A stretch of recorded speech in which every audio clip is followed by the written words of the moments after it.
Students don't learn much just by sitting in the classroom, listening to teachers, memorizing prepackaged assignments, and then spitting out answers. Hey, that is how I learned, and that's why after the examination, everything evaporated, nothing remembered.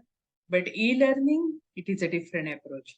Now you can learn better and absorb better and apply better.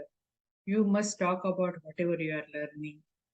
Write reflectively about it. Relate to the past experiences and then apply it to your daily life so that you can improve your life and you can take charge of your life and everything becomes better. Just upgrade your life by this new technique of e-courses and e-learning. Old methods of just sitting in the classroom and memorizing and all, that's no longer needed. That is not that much useful either. Thank you. I wish you all the best.